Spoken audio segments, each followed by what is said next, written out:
Hey everybody, welcome to the Concealed Carry podcast. This being our second episode for the week. Normally this would have been done yesterday, but due to my family's schedule, that couldn't work out. So You're on vacation, man. yeah, somewhat. Trying to do some work here and there while I'm on vacation. Is it a vacation if you're working? I don't know. I'm pretty much always working. Not as much as Jacob, but Right. No one works as much as that guy. That's pretty much true. That's pretty much true. Who do we got watching, guys? Comment, like, subscribe, share, but comment and tell us where you're watching from here today. And don't mind me, I just realized I was typing a couple of things in here. And if you guys are logging in, this is the second episode from yesterday. So if you're wondering why are we going live on Thursday instead of Wednesday, we only got the one done yesterday. So that's why we're here again. So maybe there'll be some people that couldn't get in Wednesdays, and we'll be able to see it. Yeah. Yep. Hello, Cyrus from Kentucky, Louisville. We have fond memories of that place. Yeah, that was a great place. That's where we learned that Matthew has an issue with Pepsi products. No, that was Pittsburgh. That was Louisville. No, Louisville was uneventful as far as that's concerned. Pittsburgh was the place that, yeah. I get lost in Pittsburgh. I can't understand what they're trying to tell me when I'm trying to buy something. It was a mess. It's a mess. Hello, Bobby. John from Yukon, Oklahoma. Today's episode is the final episode of season 2, actually. So super excited to do this. This is the first time we're testing this out in this format. And so what we're doing is we're actually doing a recap and a wrap up of season 2. So we're going to go over a lot of the things that we covered in all the previous episodes of this season. This season going back to April, late April, early May, something like that. So yeah, so we're gonna basically Matthew and I are going to we'll kind of give you a quick rundown of what some of the episodes were, but Matthew and I have each selected some of our I don't know if favorite's the right word. I don't want to necessarily play favorites because we've had some great episodes. Mm-hmm. And some of mine are guests that I've had the pleasure of interviewing, and I'm certainly not suggesting that one guest was more favored over another, but by nature of having to choose a few things and trying to choose a variety of things, well, we end up with the list that we have. So it'll be a good time here today, guys. Thanks for being with us. Hello, Gary, and Bobby said he's a Sprite guy. I don't think I've ever heard somebody say, I'm a Sprite guy. Is that I don't know, Pepsi products. I was trying to order something and the guy just told me they had Pepsi products. I'm like, I don't know what that means. Like, what is Pepsi products? And he couldn't explain it to me. He couldn't just give me a list of like, what do you have? Is this like Pepsi products? I'm like, dude, I'm pretty sure it doesn't include Coke, which I actually asked you for, but that's all he could give me. And I was like, I don't know, bring something, dude. Like, bring something. I don't know. Surprise me. It was funny. Well, we have Pepsi products. Well, which ones do you have? I can't tell you. Yeah, it's just Pepsi products. I don't know. I'm like, neither do I, dude. You're the one selling it to me, man. But, funny thing is like I have known from a very young age what Pepsi versus Coke products are because my grandpa owned a convenience store. So you had the Pepsi guy that would show up on like Tuesdays or Wednesdays or whatever of each week, and the Coke guy that would show up on Thursdays or, I don't remember the exact days, but it was something like that, and so I became very familiar with who carried which brands or types of sodas from either, whether it was Pepsi or Coke that showed up. So yeah, but anyway, but yeah, I just thought it was funny. I'm not trying to pick on you, Bobby, but I've heard people say I'm a Coke guy or I'm a Pepsi guy or whatever, but or I'm a root beer guy. I've just never heard anybody that said I'm a Sprite guy. Like Sprite versus 7-Up. Are there 7-Up guys out there and gals, I should say? Maybe. Because that's pretty much what we're talking about, right? Like you either have Sprite or 7-Up. The two big players. I guess someone could say, well, I'm a Sierra Mist guy, which, by the way, is a Pepsi product, in case you're wondering. I was. Well, guys, let's kick off the episode here. So, Season 2, Episode 18, Season 2 recap and wrap up. Let's do it in 3, 2, 1. This is the Concealed Carry Podcast, Season 2, Episode 18. And welcome to the Concealed Carry Podcast, part of the ConcealedCarry.com network. Brought to you by Access Sites, and today is Thursday, July 1st, 2021. I am your host, Riley Bowman, and I'm joined today also by Mr. Graybeard himself, Matthew Maruster. Yep, we're back. We're back for another round here on Thursday, so there'll be to wrap up Season 2. It'll be cool. Yep. Glad you had me. Yeah. Well, I'm glad to be here with you. So it's going to be a great time. So this episode is this is the wrap. We're putting we're wrapping it all up in paper and putting a nice little bow on top of Season 2 is what we're doing. So since we moved to the new season format, what this means is that each quarter we start a new season. Now, technically, we are recording this on the first day of the new quarter, but this episode was originally slated to be recorded yesterday on June 30th, but due to some vacation-related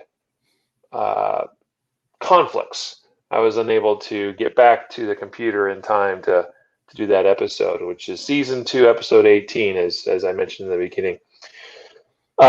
So this episode is what we're calling our Season 2 recap and wrap up. So Matthew and I are actually going to go back over maybe not. We're not necessarily going to talk about all episodes from Season 2, but we're going to definitely highlight some of the episodes that we thought were noteworthy for whatever reason. And the idea here is some of you that maybe are checking out the podcast for the first time, or you've missed some of the past season of episodes. This will hopefully give you some ideas of maybe if you're looking to go back and maybe you don't have time to get caught up on everything, but you want to hit some highlights. This may give you some ideas of what we covered in Season 2.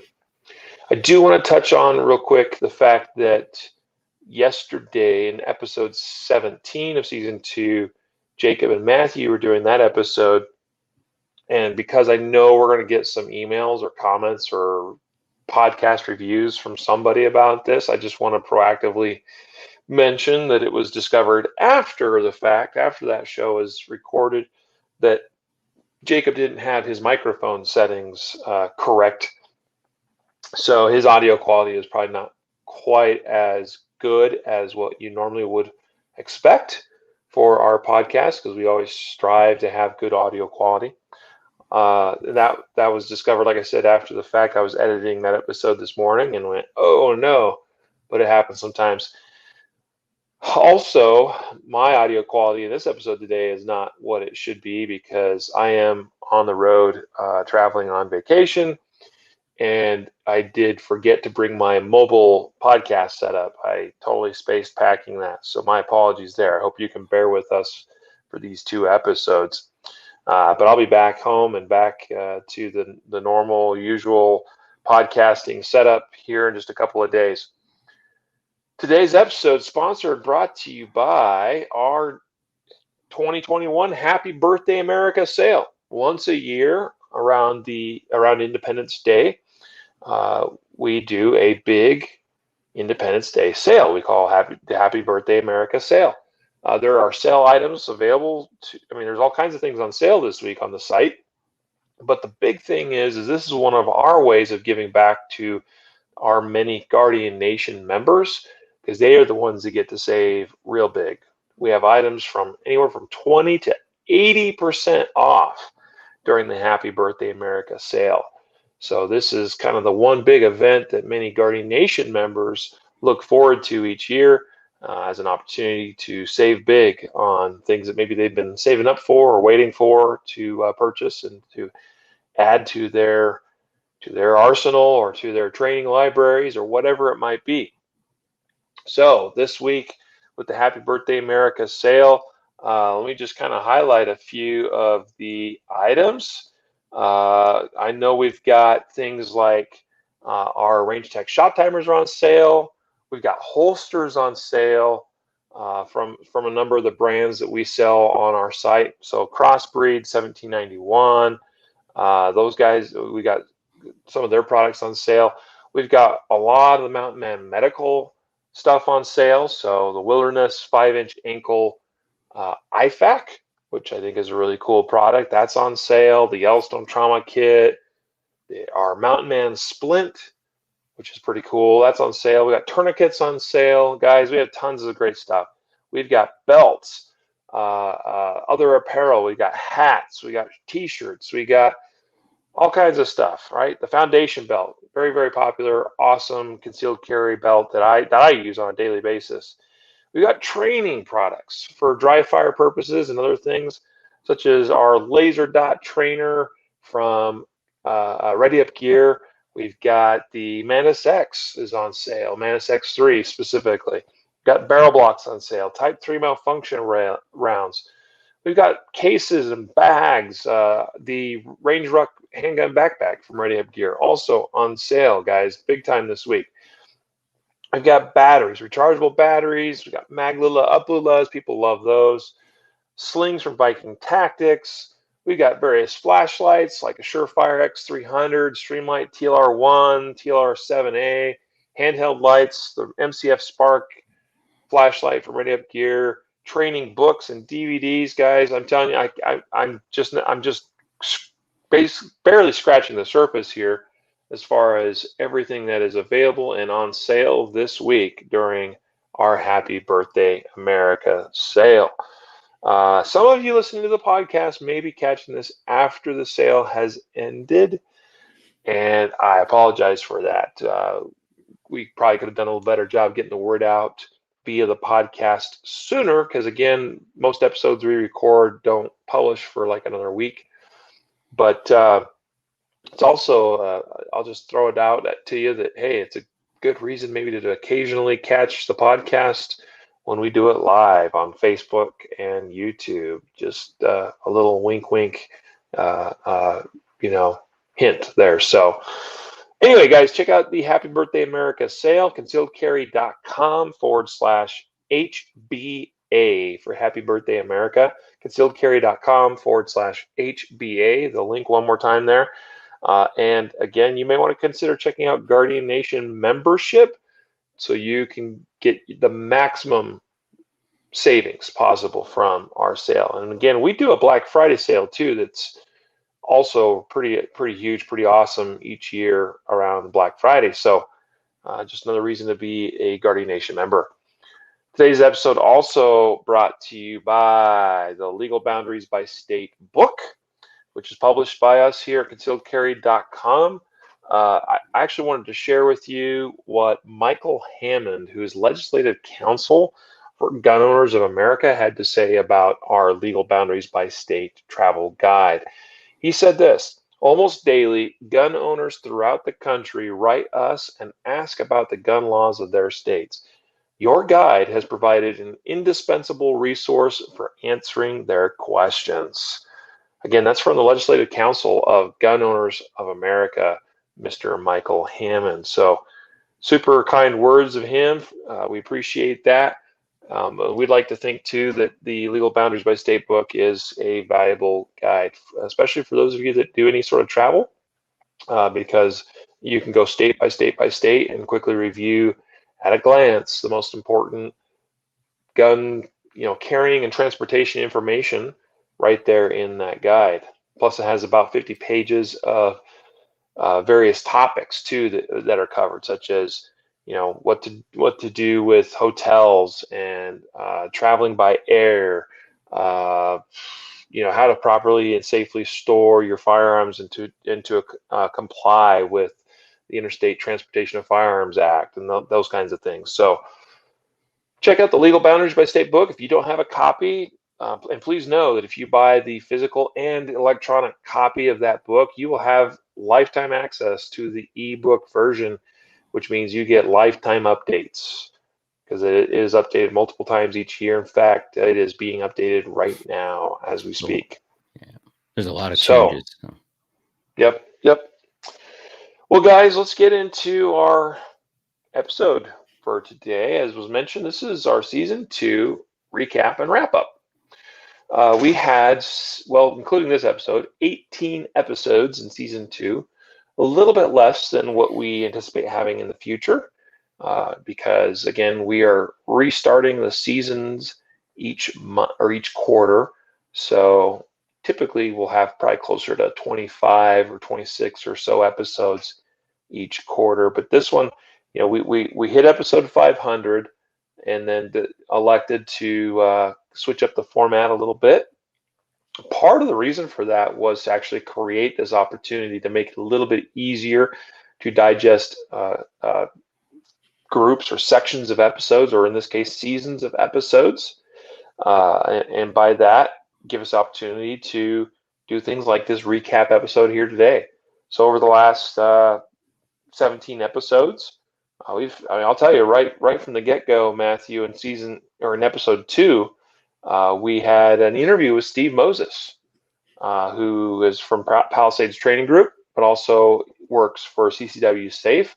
Had a great episode with him talking about principles dealing with, shoot, no shoot type situations and scenarios. And he had a lot of other great wisdom to share in that episode.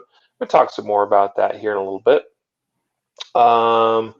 We also had great other guests like Ryan Kleckner and Hanny McMood and Spencer Keepers, some really cool things. But we also had a number of other great episodes. Jacob and I think both times we talked once about type 1 malfunctions, but also we talked about type 3 malfunctions in an episode we titled The Mother of All Malfunctions. That was episode 8 of season 2. And got a lot of great comments and feedback from listeners about some of those episodes. So yeah, we've had a busy season. We've covered a lot of different things, a lot of different topics, and had a lot of great guests as well. For sure. Yeah. So what we thought we would do in this first ever season recap and wrap up episode is Matthew picked a few episodes and I picked a few episodes that we thought we would highlight a little bit and point out. Before we do that, I'll give you a quick rundown of pretty much every episode, so that you can, if you're listening to this, like maybe you are finding or discovering the podcast for the first time, and you can listen to this recap episode and at a quick, well, not really a glance because you're listening to it more than likely, but you can get a feel for what we talked about, and you can choose to go back and maybe listen to some of the episodes that you'd like to get caught up on that you may have missed. So season 2, episode 1 is the one that Jacob and I talked about, breaking down type 1 malfunctions, which was based around the Shooter Ready Challenge that we did. I think that was back in April, actually. And then the next episode 2 was the one I mentioned with Steve Moses. Shoot or don't shoot, that is the question. That's a really, there's a wealth of information and knowledge in that episode, so you can go check that out. Episode 3 was a Justified Saves episode, one where we talked about Good Samaritans that sometimes fail at being good Samaritans, and boy, is that not even more relevant now after this recent thing that happened in Colorado. We're actually going to probably talk about that on an upcoming episode here in season 3 about the Arvada, Colorado shooting where the Good Samaritan was shot by a responding police officer. Very unfortunate. Episode 4 in season 2 was called 4 Rules for Holsters. I think that was another one that Jacob and I did, Matthew. Mm-hmm. Yeah. Episode 5 was a news and gear reviews, and the big thing out of that was I shared some info about the brand new, newly released Taurus GX4 pistol, which is kind of their P365 Hellcat, answer, if you will, to the market. Episode 6, 50% of the U.S. is unregulated in this one thing. That's a pretty interesting one. And I think, again, Jacob and I did that episode talking about how more and more states require no training to carry a gun concealed. Some are constitutional states, but some are permitted states, but where the permit process doesn't require any training really of any kind. So we've hit that mark now where basically 50% of the U.S. doesn't require any training for you to carry a gun concealed. Now, we're not saying that you shouldn't. You'll have to go back and listen to that episode. We make sure we clarify that quite a bit. We think training is very important, but we also think the Second Amendment is important, and that means that having arbitrary standards for carrying a gun is infringement upon the Second Amendment. Episode 7, getting your FFL. Should you? That was a very interesting and enlightening episode we did with Ryan Kleckner of Rocket FFL. Actually changed a lot of my own perspective. Has me wondering about getting my FFL myself. Episode 8, the mother of all malfunctions. We really break down double feed or type 3 malfunctions. It's a really good episode. Also based off of a Shooter Ready Challenge video that I filmed, I think for the month of May that was. Episode 9 was legislative updates episode. We highlighted especially where the ATF is working to expand their powers, and that continues to be an issue and a concern. Go listen to that for a legislative update and stay up to date on what's going on with things like that. Episode 10, your car is not a holster or a safe. I think you and I did that one together, right, Matthew? Yeah, we did. That was a good one. We're going to come back to that one. Episode 11 was another Justified Save episode. This was also called Brother Against Brother. Do you remember that one? That was the situation where a man was domestically abused. He's a domestic violence issue with his wife or girlfriend, and she ran to like a neighboring apartment unit. They were in the same building or whatever, and got her brother. And like her brother came back, or no, the husband came to the unit where she had run to, her brother's unit, and he had to shoot his brother-in-law through the door. Yep. As his brother-in-law was shooting a shotgun at him through the door himself. Yeah. Crazy story. You guys, if you missed episode 11 of season 2, go back and check that one out. There's a lot of lessons to be learned from those Justified Save stories. Episode 12, reasons you shouldn't carry a spare magazine. And Jacob and I break down a bunch of different reasons why you might not carry a spare magazine. The big takeaway from that is maybe there's some other things you should consider having first before you have a spare mag. But everything is context and situationally dependent as well. We cover a lot of those various issues in that episode. Episode 13, another news and gear reviews. Because again, we do news and gear reviews once a month. We do a legislative updates episode each month, and we do a Justified Saves episode every month. In that one, we talk about some brand new guns announced and released from Mossberg, as well as Rock Island Armory. So pretty cool stuff there. Always fun to see new guns and gear. Episode 14, top 5 forks in the road for shooters. A special episode interview with Hanny Mahmood. It was very, very interesting. I think that was another power-packed episode in terms of just really great information. Hanny and I talked about a lot of different stuff. Episode 15, Efficiency in the Draw Stroke. Another great episode.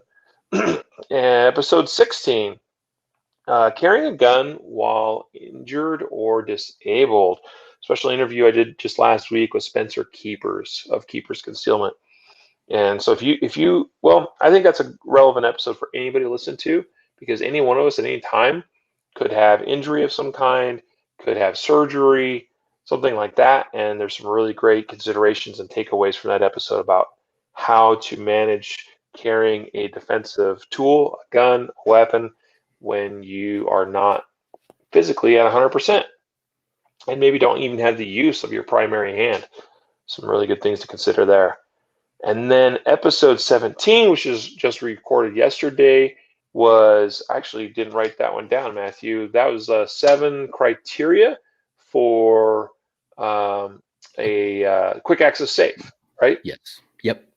Absolutely. Yep. So I know that was probably a little bit of a mouthful to go through all of that, but again, for some of you that only really get the opportunity to listen to the podcast, I hope that's helpful for you to kind of get an idea of all the different things we covered. I told you we covered a lot of different topics, a lot of really great stuff this quarter, this season, and really exciting to come to a close of season 2, because that means that next week we are recording season 3 episodes. So, Matthew, what was one of your favorite episodes from this season 2?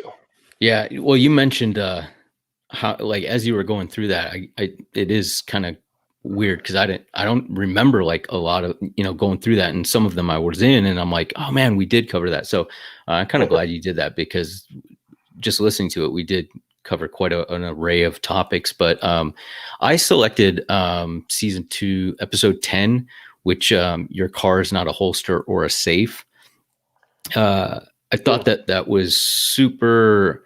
I don't know. It was timely in the sense that many of I wrote an article about it, and many of the comments on social media, it was weird that many people said, hey, I was just about to buy one of those things that you mentioned. I saw the ads too, and I was just about to buy it. And I'm glad you told me, because I didn't really think of it that way.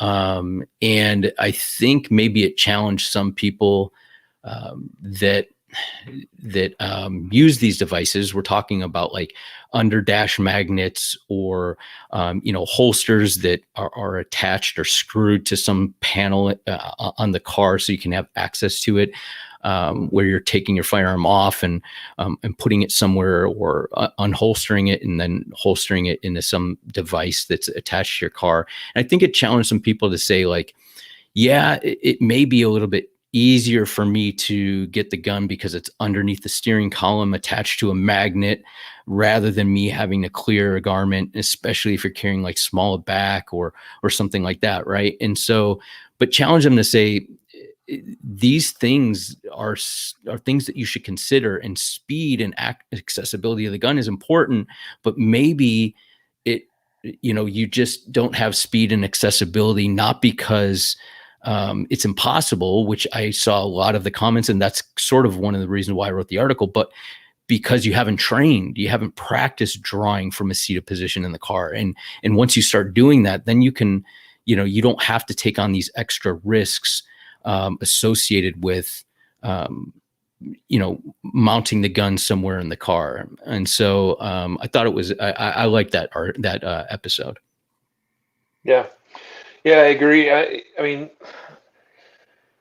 it continues to be a very popular topic or method of carrying a gun that I see pop up online, especially on social media, quite a bit. It comes up in a lot of Facebook groups. People ask about, hey, I saw, product blah blah blah, which is some holster thing, or it's a magnet.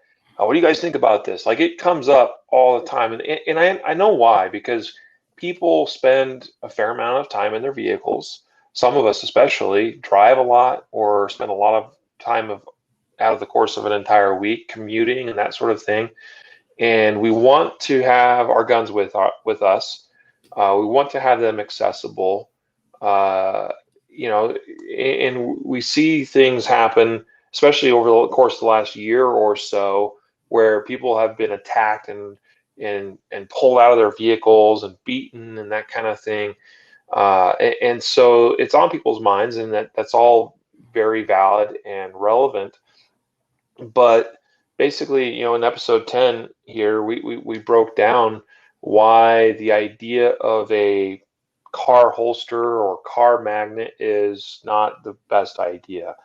I actually just mentioned them. And we talked about this, of course, but I just mentioned it a second ago about people being pulled out of their cars, or even situations where someone is, you're involved in some kind of altercation on the roadside.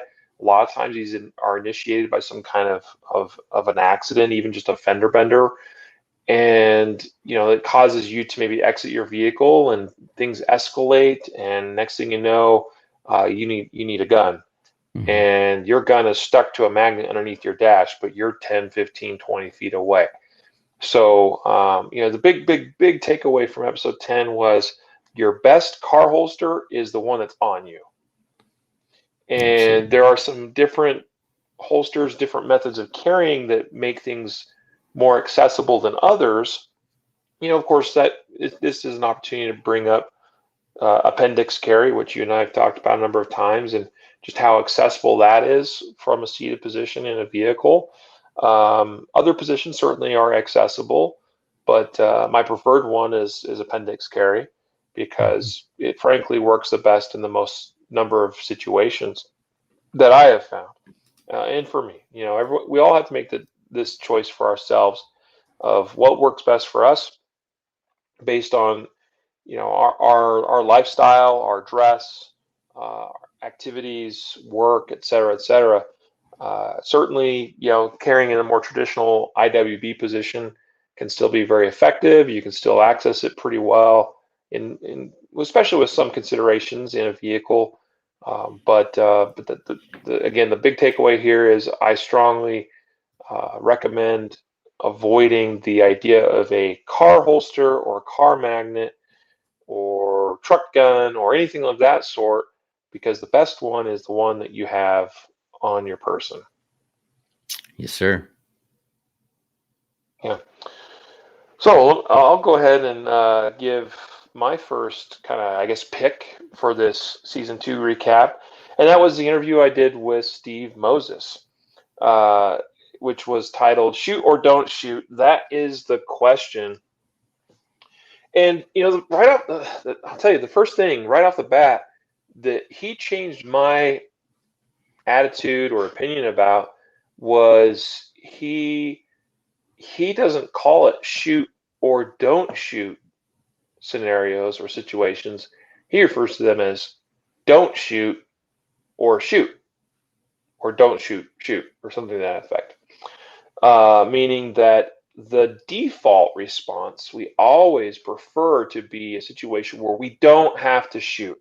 And so he wants to encourage the idea or the attitude of not always thinking that the gun is going to solve the problem and that firing the gun is going to solve the problem, or that it has to come to that. Because there certainly are many situations where not shooting is the answer. And I'm reminded of this, Matthew, actually just recently, because I recently watched a documentary of sorts. It wasn't really a documentary, but it was a recap of the Michael Drake case. And he was the guy in Florida that got into an argument with a woman who was parked in a handicapped parking space outside of a convenience store. Her boyfriend, I think it was, came out of the store and confronted him, and actually initially shoved him to the ground, and Drake immediately from the ground drew and fired his gun. And you and I talked about it then, and I still believe this to be the case. I believe that he made the decision, like it was an automatic thing, that when the gun came out of the holster, that he was going to fire that shot no matter what. And I think that has great applicability to what Steve Moses had to talk about and what he had to say in episode 2 of season 2 about shooting or not shooting, because every shot needs to be a disciplined, intentional decision.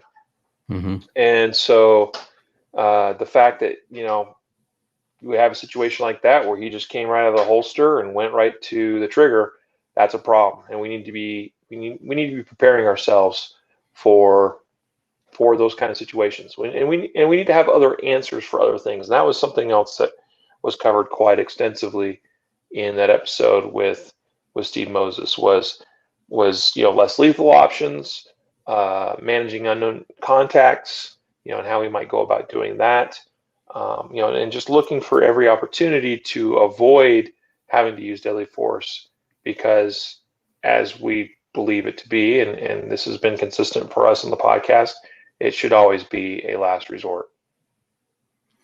Yeah, I think we do a good job, or we have been, not us personally, although I think we do, but in general, I think as a I hate using the word community, but like I think we do a good job of setting up more realistic training.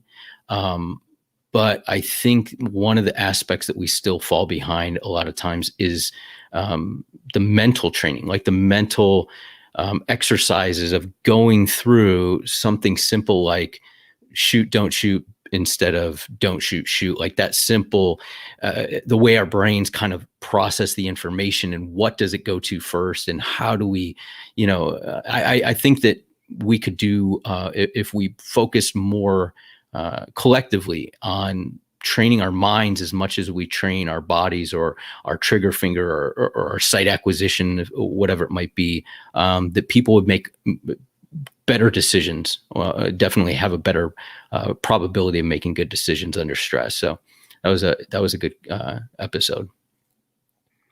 Yeah, I agree. So let's hear your second pick, Matthew. Yeah, I'll go with episode 15. That was, we did recently, draw stroke, efficiency in the draw stroke.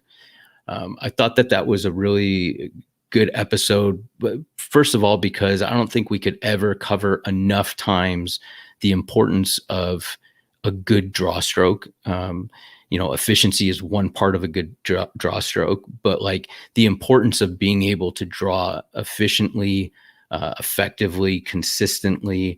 I liked, we kind of went in there and we talked about not just doing a number of appropriate and correct repetitions of the draw, but the recency of that practice it plays an important factor on performance later on. So, not just, I'm going to do 6,000 draws today and that'll tide me over for, the month, right? Like much better to do a little bit each day rather than that. And we kind of talked a couple of the common issues that slow people down in their draw stroke and how to kind of, fine tune those or carve those out, massage those things out so you get a more efficient and consistent draw stroke. So that was a fundamental, I think, episode.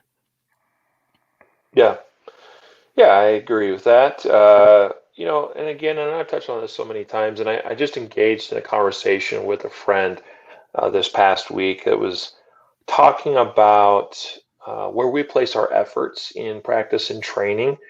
And he was kind of talking about why people spend as much time as they do working on things like draw or mag reloads or that kind of thing.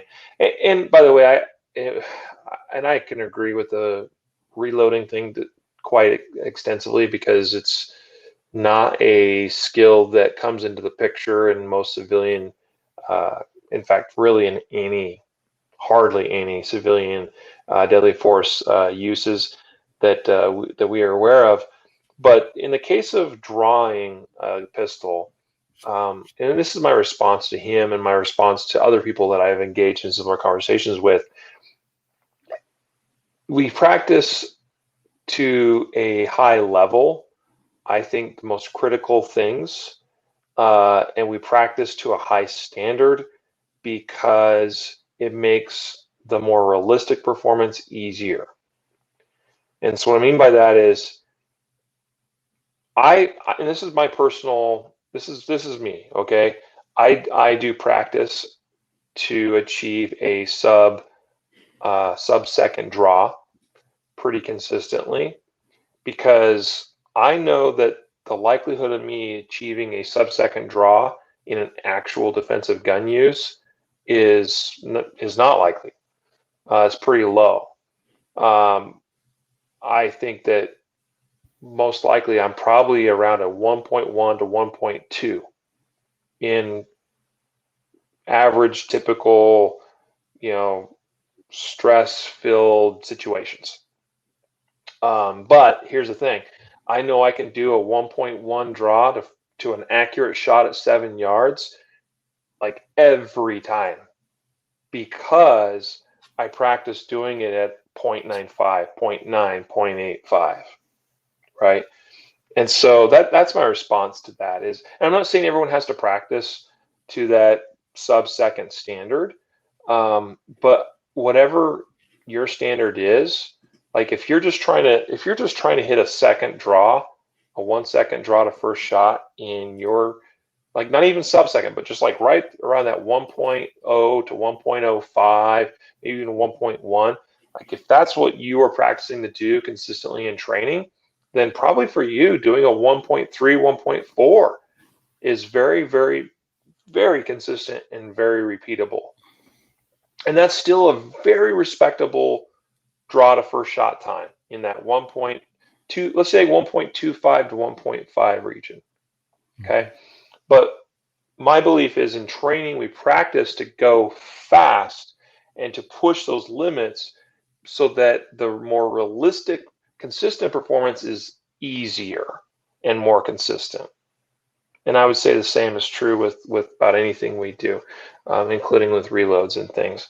And so that's what I would add to this as we come back to, and as you picked episode 15, efficiency in a draw stroke, and I talk about in that we discussed in that episode, but also it's something that I covered in the Shooter Ready Challenge, which that episode was based around.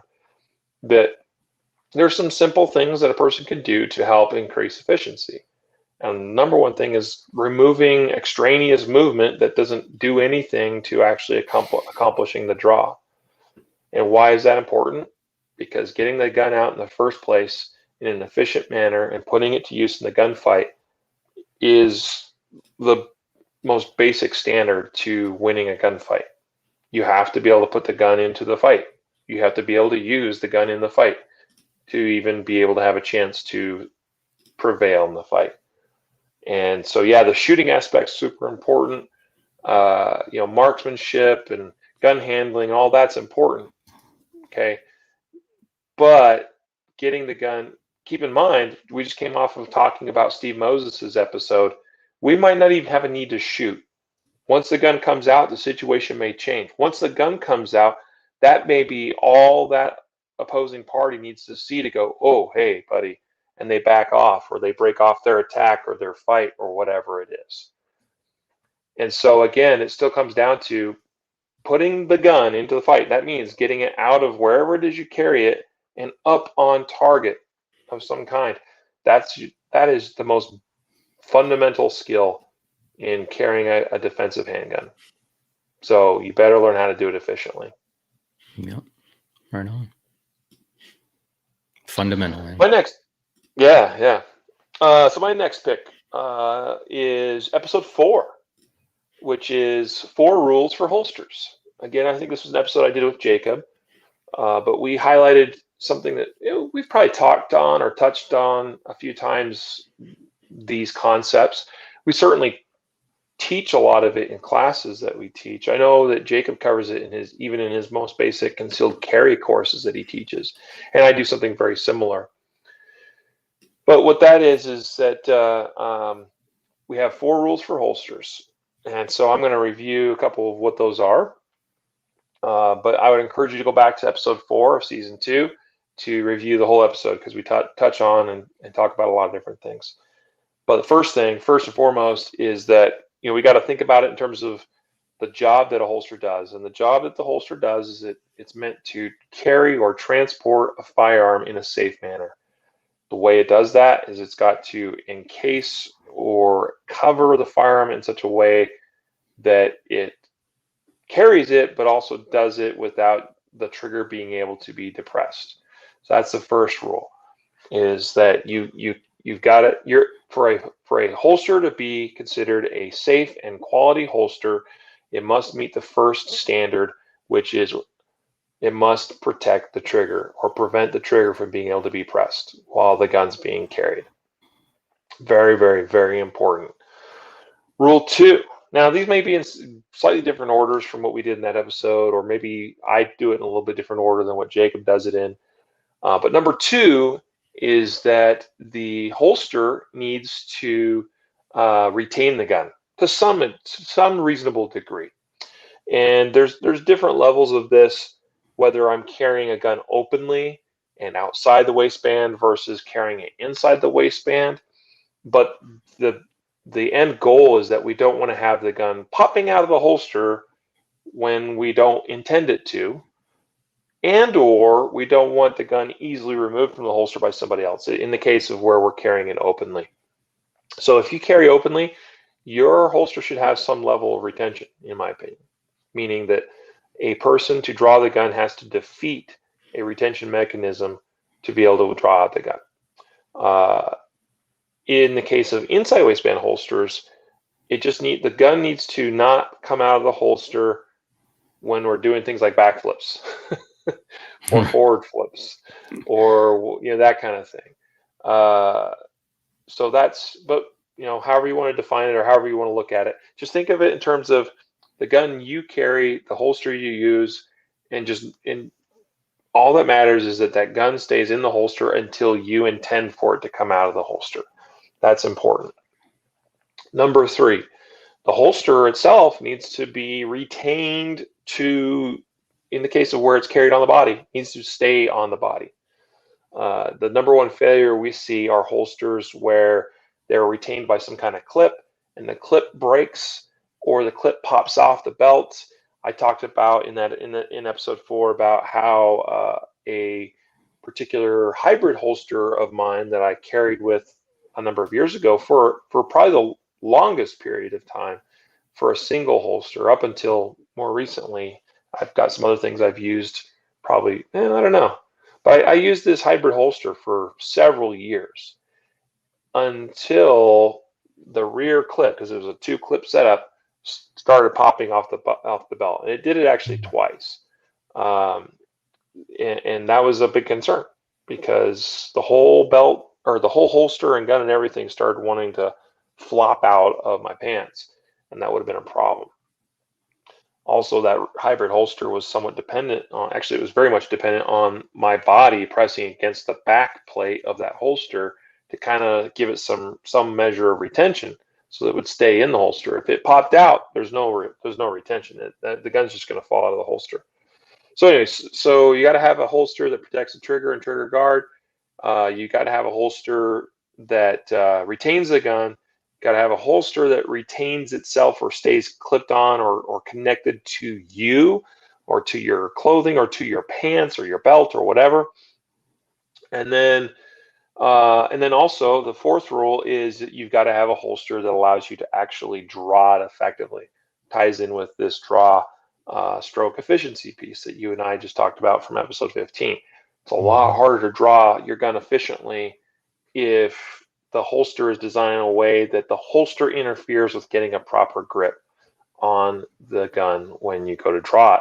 So those are the 4 major things. We threw in a bonus rule. You can go and listen to that episode to get what the bonus is. Yeah, those are the 4 rules. Again, I'd encourage you to listen to that episode because there's a lot of good food for thought as it relates to what you should look for in a holster.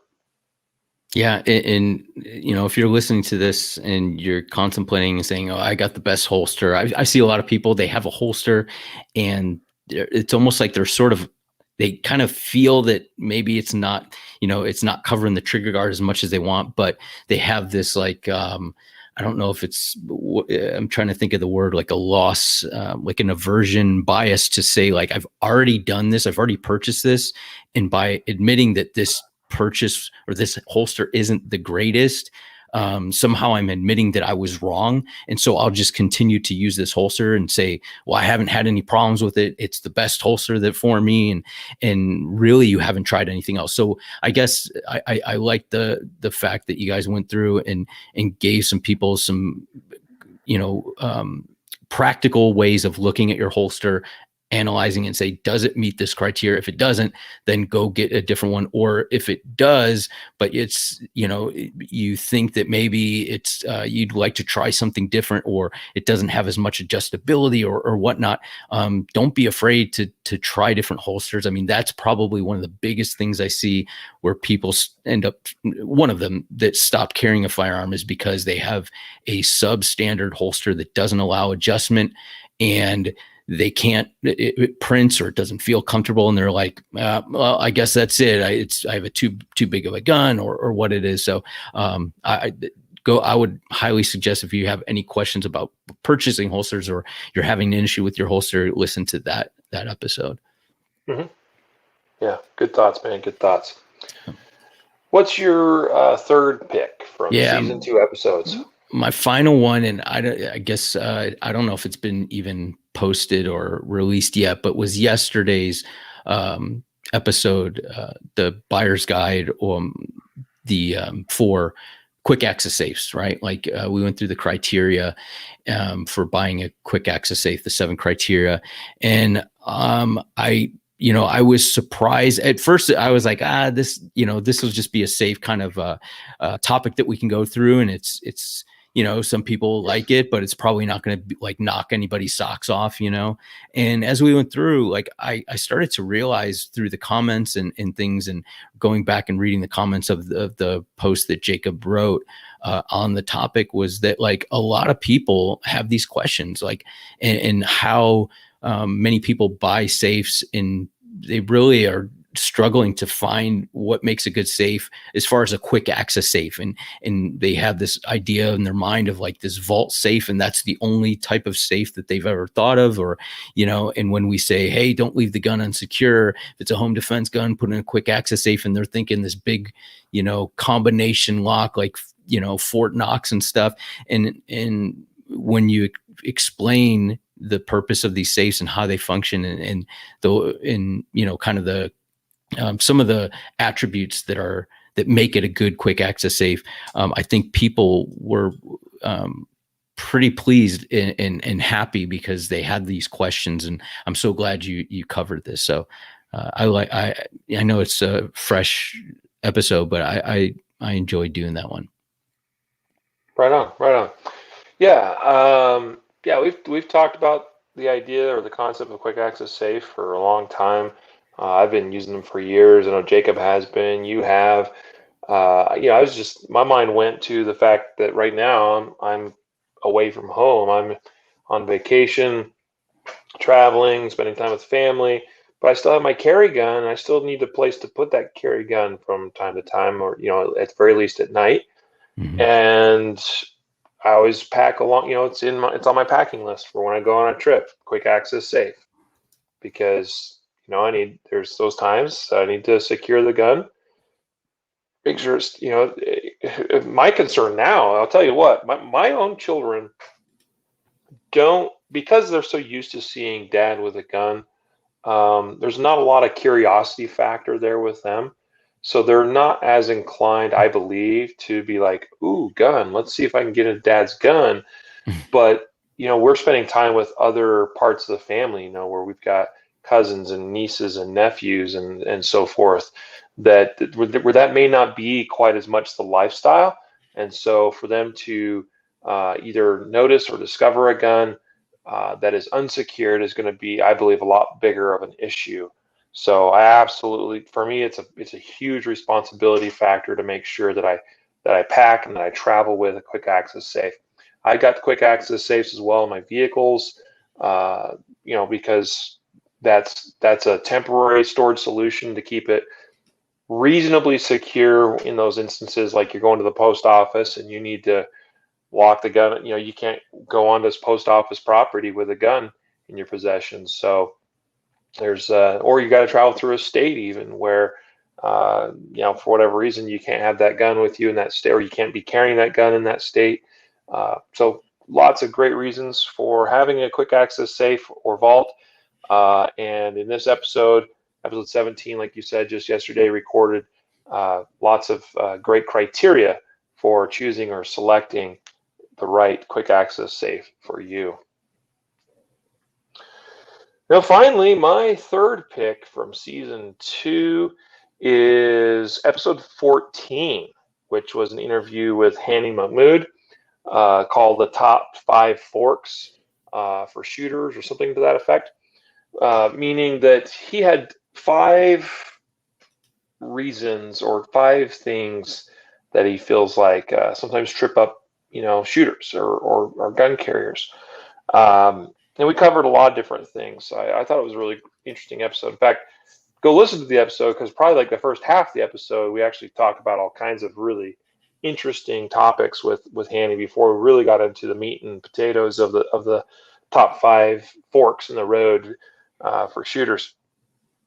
But a couple, I'm not going to give away all 5 things right here, right now, but a couple of things that were mentioned was one mistake that a lot of shooters will make is that they will find a good instructor, okay? Because that's really good advice. We say that, hey, find a good, reputable instructor to take training from. That's going to make a big difference for you in your development as a shooter. But the potential pitfall there is, and I do see this. In fact, I can think of a couple of people by name that I know that absolutely fit into this category. And they find that one good instructor. So it's not anything against the instructor, because the instructor is a great instructor, but they tend to just continue training with that one instructor, right?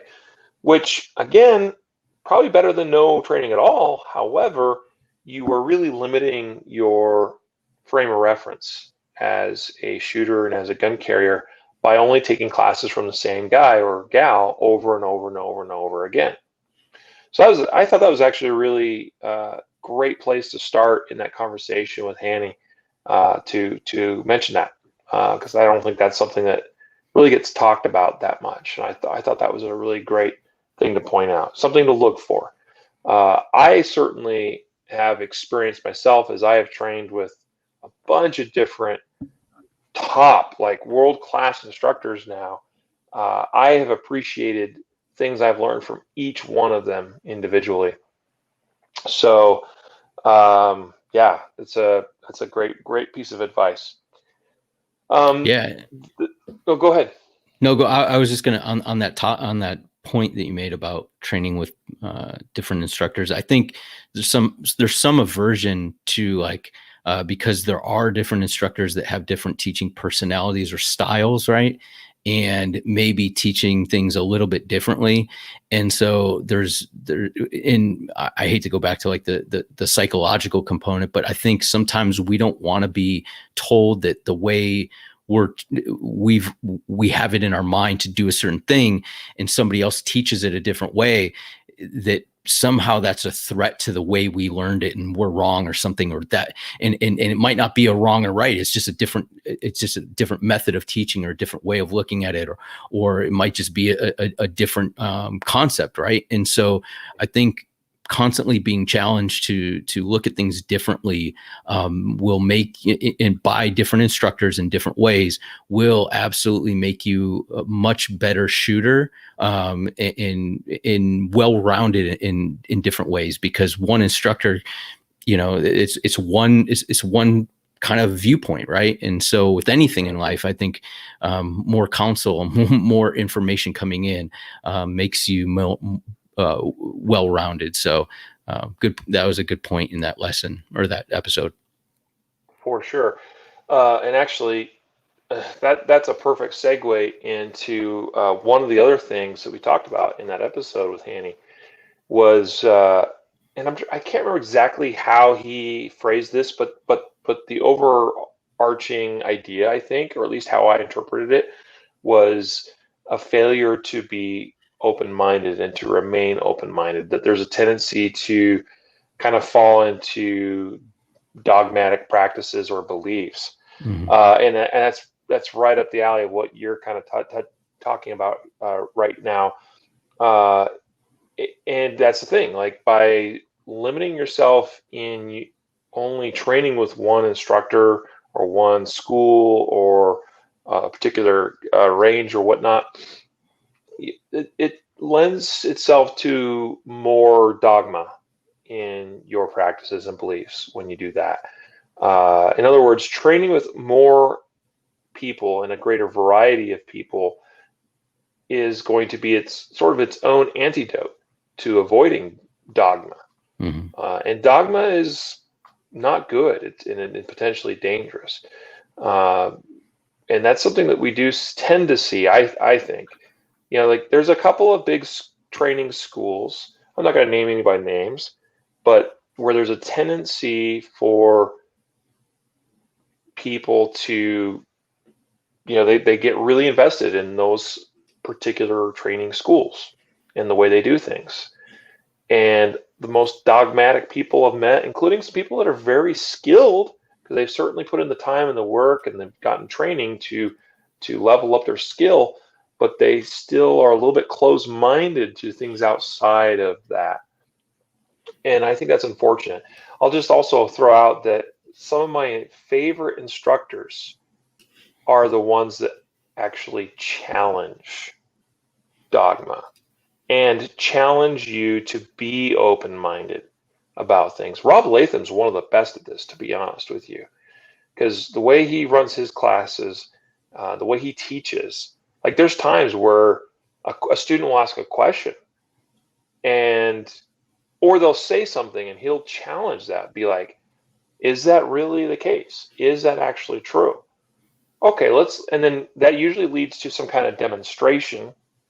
A lot of times with that student that's inquiring or asking the question or making maybe a dogmatic statement, and they a lot of times end up being the demonstrator as Rob walks the rest of the class through this and shows, hey, either there's more to this than meets the eye, or proves why certain things maybe are more efficient or effective than other things, because rather than trusting the dogma, we simply, hey, let's test that theory and let's see what the results actually show, kind of thing. Anyway, the point is, like Rob Latham's really good at that. Scott Jedlinski, really good at that. Tim Herron, also really good with that. Okay, just very good at being open-minded and encouraging people to ask tough questions and to challenge ourselves and what we believe, and actually test those things to come away with what actually is and or works the best, or arrive at the conclusion that maybe there is no one specific best way for a certain thing, which that certainly is a possibility as well. Mm-hmm. So, interesting question from Cliff on Facebook. He says, is the word shooter a good reference for a concealed carry person? I heard it used today while talking about using different instructors. No, I wouldn't necessarily say that it's a reference for a concealed carry person. I'd say that referencing a shooter is just talking about somebody that shoots, literally in that sense. A concealed carrier is also a shooter, or should be a shooter, but not all shooters are concealed carriers. Some people might be only competitive shooters. Some people might carry a gun professionally, like law enforcement officers, and maybe they're shooters or should be. And by that, when I say shooter, like that guy's a shooter. Like that's saying like they know how to shoot. When I use the phrase shooter in that way, that's not applying it. That's not saying anybody that shoots a gun is a shooter. When I say like Matthew's a shooter. That's a compliment, because I'm saying Matthew knows how to run a gun, and Matthew knows how to put bullets where he wants to, because he has the prerequisite skills to shoot well. So, and in the context of episode 14 with Hanny, because I think the term shooter was used in the title of that episode. Top 5 forks in the road for shooters or something. I think that's what the title of the episode was. I think what we were trying to get at is people that are trying to advance their skill in shooting a handgun. Okay, people that are trying to become shooters, showing that they have proficiency in the shooting skills. I think that's the context that we were looking for and that we were trying to use that word there, Cliff. So hopefully that's helpful for you. For what it's worth, I believe that concealed carriers, hey, this is a concealed carry podcast, and you're obviously here looking for concealed carry information. Concealed carriers should be shooters. You should be proficient with this tool that you carry with you, many of you, every day. You better know how to use it.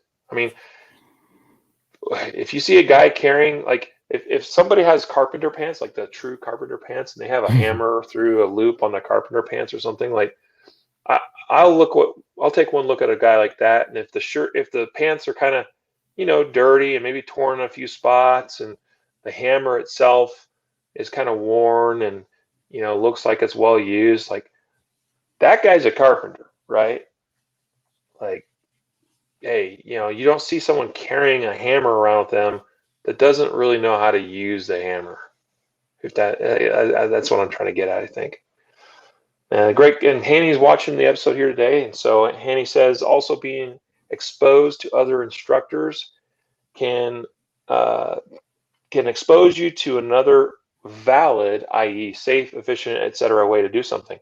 It may not be the one for you, but it may be the better solution for one of your students. Sometimes there are legitimate, quote unquote, other ways, and I agree with that. Mm-hmm. I agree with that.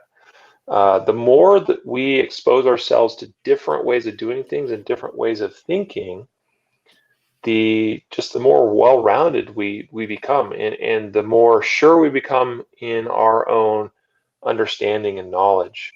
Because even when I can see things from a different perspective, like, I see instructors that teach things very differently from how I teach it.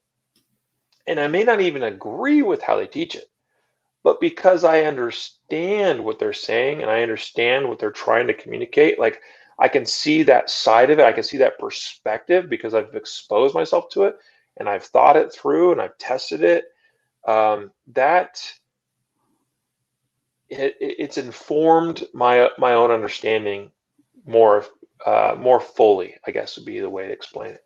I think that's a valuable thing. It's important to, and I learned this in high school as in debate, on the debate team, Matthew, that the cool thing about debate in high school or college is that you have to explore both sides of an issue.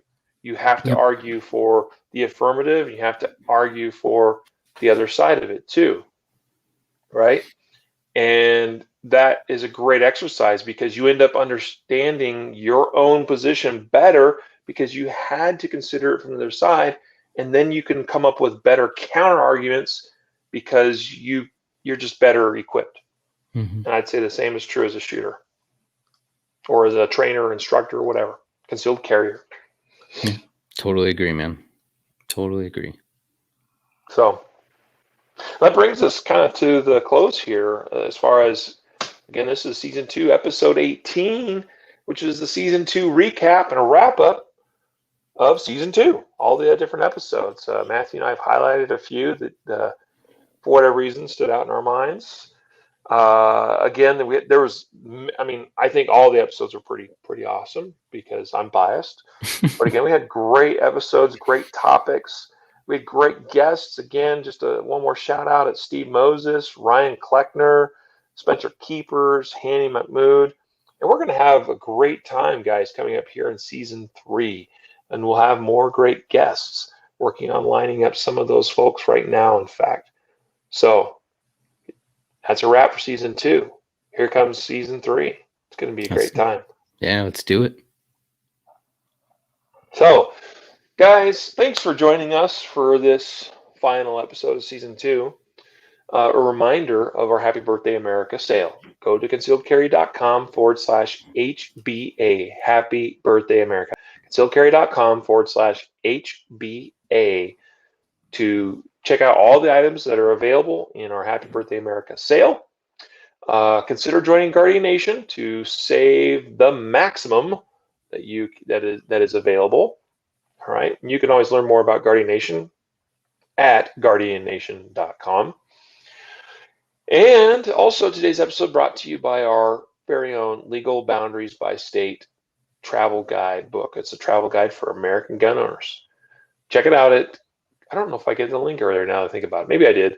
But it's concealedcarry.com/gun law book, where you can pick up a copy and also see what it's all about of the Legal Boundaries by State book. So with that, any final words, Matthew? No, I'm just thanks guys and gals for sticking with us for the season, and looking forward to doing season 3. If you have ideas for shows and stuff, always email the podcast with your ideas and things, and we'll try to see if we can incorporate it into an episode. Yep, you got it, buddy. Good idea. So guys, until next time, next week in fact, and between now and then, hey, we got Independence Day. We wish you all a very happy Independence Day, celebrating the founding of this, I still believe, amazing nation, and something that is worth fighting for, and something that I will, and I hope you will all continue fighting for, making sure it remains a great, wonderful, free country. Have a great, safe weekend. And until next time, a reminder to train right, train often, and train safe so you can fight hard, fight fast, and fight true. Take care.